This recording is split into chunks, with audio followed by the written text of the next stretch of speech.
So how do you do it again?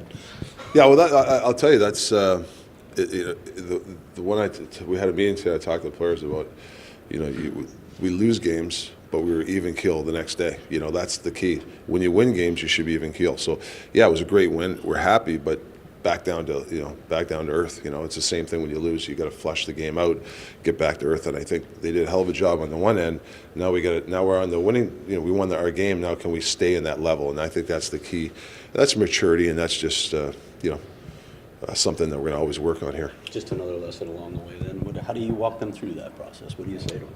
Well, you talk to them. You make them recognize it. You hope your leadership group can talk to them and they can have that demeanor. So there's those factors, and then you just got to keep putting these guys through the exercises of that. We watched the game video. There's some really good stuff against Philly. We watched the preseason against Detroit, and now it's time to get your focus on for tonight. You go back to Scott Ridgeway? Yeah. Yeah. Any concern about that at all? He said he hadn't played in 11 months. No, he's going to play. Yeah. Got to ride that, right? Yeah. I really liked his calmness. He's, we had the book on him about he was a leader down in with Jersey and stuff like that. You can tell he's a very calm guy. Even when they scored that tying goal, his reaction, he was just very calm. I like that. Rick, you played Detroit a couple weeks ago. What did you like from that game? What didn't you like? I actually liked our game. We outchanced them.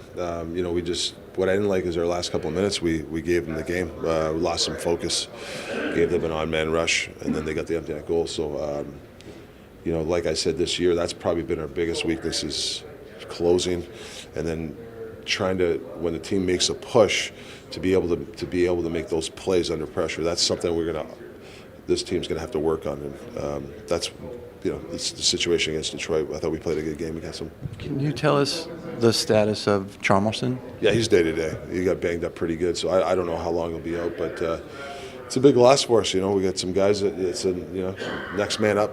We got some guys that want opportunities. They're gonna get the opportunity now. Like I said, I know lines can be fluid over the course of the season, but do you like the combinations you've got right now throughout the lineup? Yeah, I do. I mean, it's not set in stone, but I still think a guy like Fisher's going to evolve into a guy that can maybe be a top guy, a heavy guy that can go to the net and score some big goals for you. I think he's a guy that. But right now, I like where he's at, his role. Rick, heading over to a new rink tonight. First question is, do you have any final thoughts on Joe Louis Arena? I know you played and coached there a lot. It's a great building. Plus, they had for 20 years they had a powerhouse team. Not so many times they lost in that building.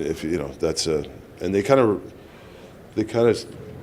that team and the Joe Louis, the way they played the game, it was a different style. With the puck protection, coming back late. It wasn't just always dump the puck in and go run, guys. It was more of a finesse game. They could still play a heavy game, but they, obviously bring those Russians over. Kind of change the game a little bit. More of a puck possession team, and they were a puck possession team. What do you remember about being in that arena? Any memories stick out from the Joe? Yeah, I got a bunch of them.